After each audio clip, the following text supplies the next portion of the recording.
Imaginez un instant que tout ce que vous croyez savoir sur l'histoire humaine n'est qu'un voile, un murmure lointain, déformé par des siècles de silence. Car il existe une vérité ensevelie. Il est des silences plus éloquents que tous les cris, des pages arrachées plus lourdes que tous les tomes. L'histoire telle qu'elle nous est contée n'est qu'une symphonie incomplète, une mélodie dont les notes les plus essentielles ont été délibérément effacées. Mais que se passerait-il si, après des millénaires d'oubli, une de ces notes réapparaissait ? Une page, noircie non pas d'encre, mais de la poussière des âges, murmurant une version différente, une vérité sidérante. C'est ce murmure que je suis venu vous livrer aujourd'hui. Un écho venu des profondeurs, arraché à la cécité volontaire. Ce n'est pas une fiction, ce n'est pas une théorie conspirationniste de plus, c'est un fragment d'une réalité antique, exhumé des limbes d'une bibliothèque oubliée, où les ombres des moines copistes veillent encore sur des savoirs prohibés. On l'appelle le manuscrit d'Azel, mais son nom, comme son contenu, fut voué à la damnation, à l'oubli finitif. Pendant des siècles, il a dormi, recouvert de terre, puis de cendres, puis de la patine du temps. Il attendait son heure.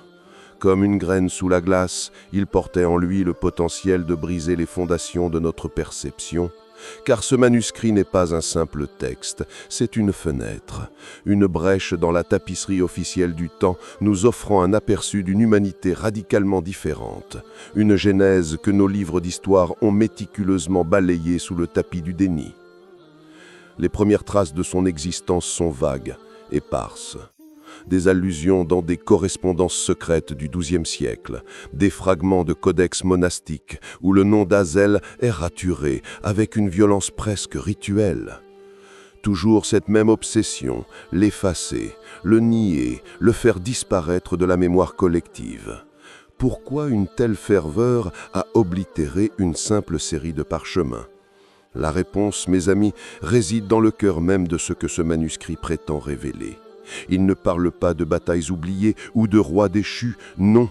Le manuscrit d'Azel aborde les fondations même de notre conscience, l'origine de notre esprit et la nature de notre lien avec le cosmos. Il ose affirmer que l'humanité telle que nous la connaissons n'est pas le fruit d'une évolution linéaire et hasardeuse, mais d'une intervention, d'une impulsion intentionnelle.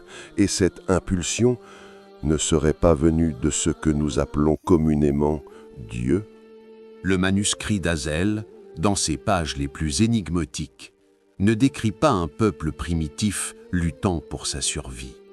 Il dépeint une humanité ancienne dotée d'une compréhension de l'énergie, de la matière et de la conscience qui dépasse encore la nôtre.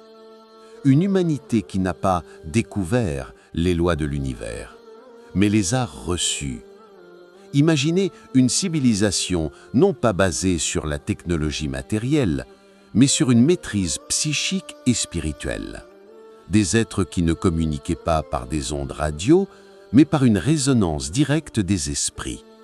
Des bâtisseurs qui ne déplaçaient pas des blocs de pierre par la force brute, mais par une compréhension intime des fréquences vibratoires de la matière. C'est le tableau que le manuscrit d'Azel ose peindre. Il suggère que, bien avant Sumer, bien avant Égypte, il existait une ère d'éveil, une période où l'homme était un réceptacle ouvert, connecté à un réseau de conscience bien plus vaste que notre petite sphère terrestre. Nous n'étions pas des explorateurs perdus dans l'obscurité, mais des entités conscientes d'un grand dessein, participant à une symphonie cosmique.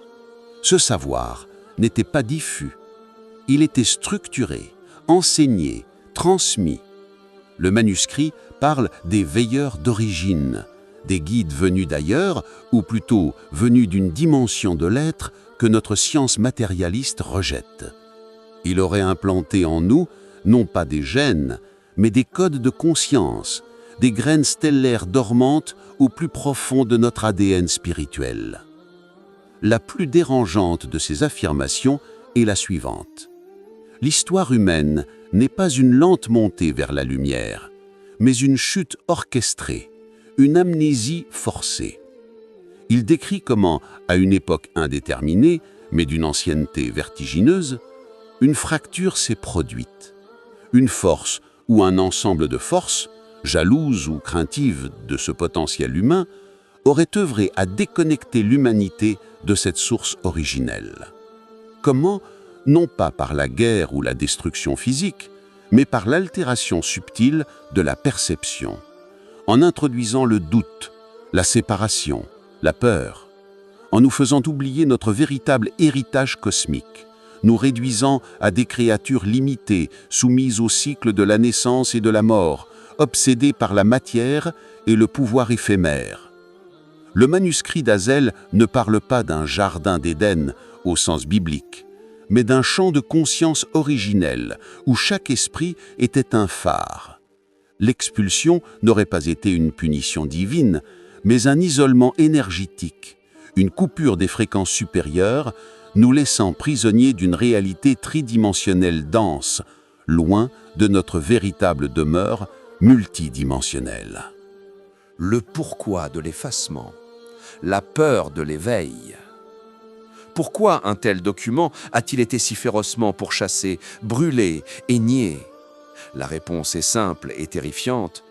Le savoir est pouvoir, et certains pouvoirs ne peuvent tolérer que l'humanité se souvienne de sa véritable nature. Si nous réalisons que nous sommes bien plus que de simples mortels, si nous comprenons que notre conscience est un outil capable de modeler la réalité, si nous nous souvenons de notre connexion aux veilleurs d'origine, alors toutes les structures de contrôle qui nous enserrent s'effondreraient. Les religions qui promettent le salut par l'obéissance, les gouvernements qui maintiennent l'ordre par la peur et la division, les systèmes économiques qui prospèrent sur notre sensation de manque et de dépendance, toutes ces institutions bâties sur la prémisse d'une humanité faible, ignorante et séparée perdraient leur emprise. Le manuscrit d'Azel est un miroir tendu à l'âme humaine, reflétant non pas ce que nous sommes devenus, mais ce que nous étions et ce que nous pourrions redevenir. Il est dangereux parce qu'il contient la clé de notre propre libération. Il révèle que les mythes, les légendes, les contes de fer de géants, de dieux et de héros qui peuplent nos plus anciennes cultures ne sont pas de pures inventions. Ce sont des échos distordus, des souvenirs fragmentés de cette ère d'éveil, transmis oralement, puis transcrits avant d'être systématiquement déformés ou supprimés. Les dieux d'antan n'étaient peut-être pas des divinités au sens où nous l'entendons, mais les veilleurs, les initiateurs de notre conscience, que nous avons déifiés ou diabolisés par manque de compréhension. Les indices dans notre présent, le murmure persistant. Pensez-y. Pourquoi l'humanité est-elle si souvent déchirée par des conflits insignifiants? Pourquoi cette tendance à l'autodestruction, au gaspillage de nos ressources et de notre potentiel? Le manuscrit d'Azel ne donne pas d'excuses, il donne une explication. Nous sommes des amnésiques, des êtres dotés d'un potentiel infini, mais enfermés dans un oubli. Programmé, rejoint inlassablement les mêmes schémas de division et de souffrance.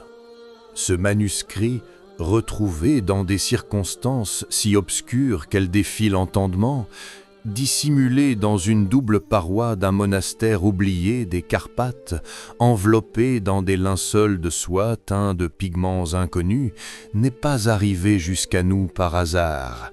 Il est un appel, un éveil. Ces pages, écrites dans une langue qui mêle des caractères archaïques à des symboles géométriques d'une complexité déroutante, ne se lisent pas, elles se ressentent.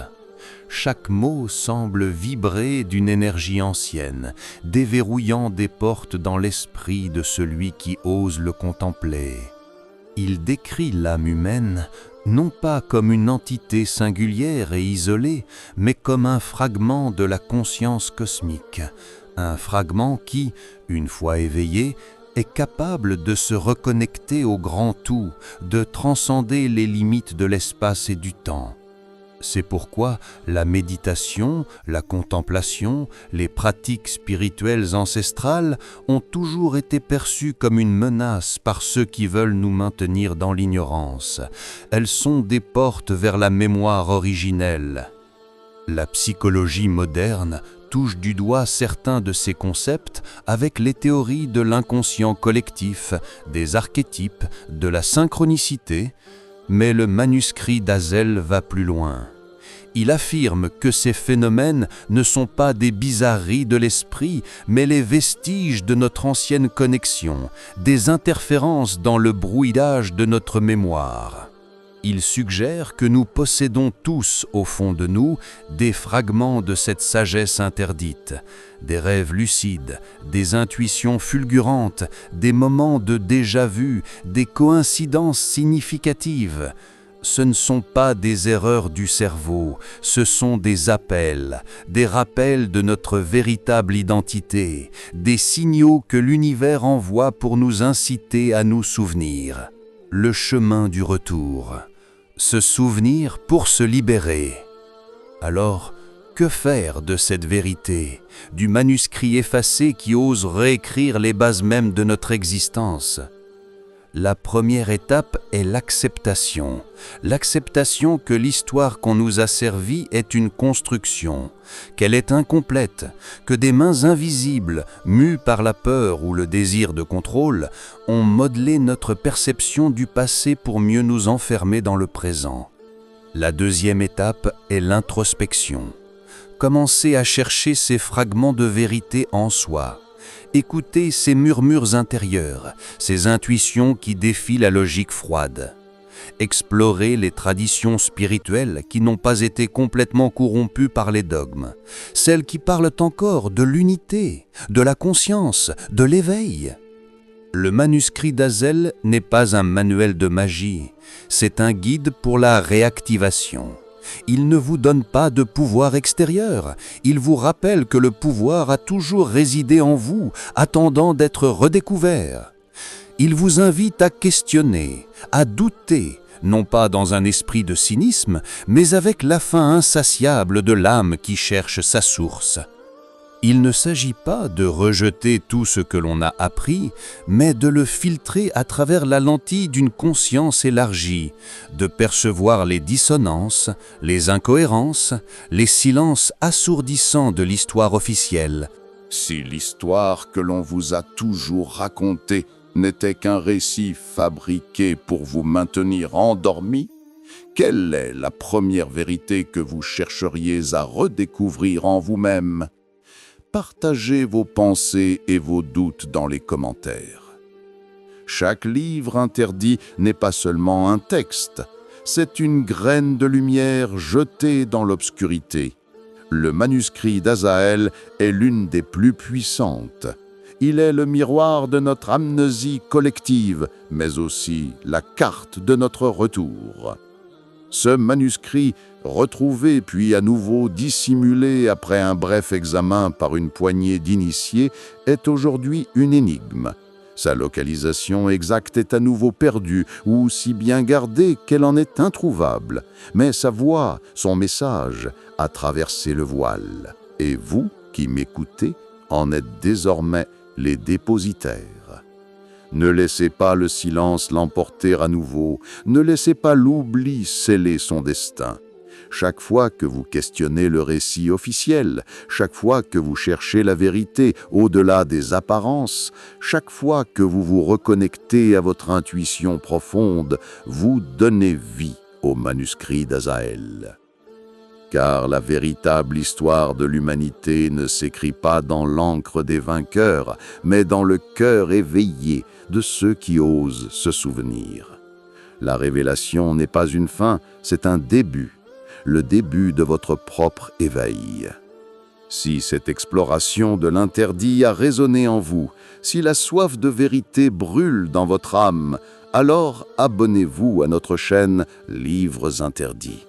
Activez la cloche pour ne manquer aucune de nos prochaines révélations.